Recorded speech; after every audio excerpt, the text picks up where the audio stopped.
ಇದುವೇ ನೋಡಿ deadly Dubai ಗಿಡ. ನಮ್ಮ ಬೆಂಗಳೂರಿನಲ್ಲಿ ಬಿಡಿಎ, ಬಿಬಿಎಂಪಿ ಹಾಗೂ ಅರಣ್ಯ ಇಲಾಖೆಯವರು ತಲೆ ಕೆಟ್ಟವರಂತೆ ಎಲ್ಲೆಂದರಲ್ಲಿ ನೆಟ್ಟ ಅತ್ಯಂತ ಅಪಾಯಕಾರಿ ಗಿಡ.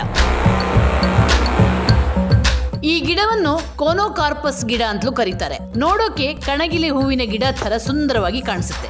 ಆದ್ರೆ ಈ ಗಿಡದ ಕರಾಮತ್ತು ಕೇಳಿದ್ರೆ ನೀವು ಬೆಚ್ಚಿ ಬೀಳ್ತೀರಾ. ಉಸಿರನ್ನೇ ವಿಷವಾಗಿಸುತ್ತೆ. ಅಸ್ತಮ ಇರುವವರ ಪಾಲಿನ ಮೃತ್ಯು. ಹೌದು, ಈ ದುಬೈ ಗಿಡ ನಮ್ಮ ಉಸಿರನ್ನೇ ವಿಷವಾಗಿಸುತ್ತೆ. ಯಾಕಂದ್ರೆ ಈ ಮರ ಅತಿ ಹೆಚ್ಚು ಇಂಗಾಲವನ್ನು ಹೊರಸೂಸುತ್ತೆ. ಅಲ್ಲದೆ ಮಾನವನ ದೇಹದ ಮೇಲೆ ದುಷ್ಪರಿಣಾಮ ಬೀರುವ ಮಾರಕ ಆಮ್ಲವನ್ನೂ ಪರಿಸರಕ್ಕೆ ಬಿಡುತ್ತೆ. ಈ ರೀತಿಯ ಆಮ್ಲವನ್ನು ಹೊರಸೂಸುವುದರಿಂದ ಉಸಿರಾಟದ ತೊಂದರೆ ಉಂಟಾಗುತ್ತೆ. ಅಲ್ಲದೆ ನೆಗಡಿ, ಕೆಮ್ಮು, ಅಸ್ತಮಾ ಸೇರಿದಂತೆ ಶ್ವಾಸಕೋಶದ ಅಲರ್ಜಿ ಅಂತ ಕಾಯಿಲೆಗಳು ಉದ್ಭವಿಸುತ್ತವೆ. ಅದರಲ್ಲೂ ಚಳಿಗಾಲದಲ್ಲಿ ಈ ಮರ ಅಸ್ತಮಾ ರೋಗಿಗಳ ಪಾಲಿನ ಮೃತ್ಯುವಾಗಬಹುದು.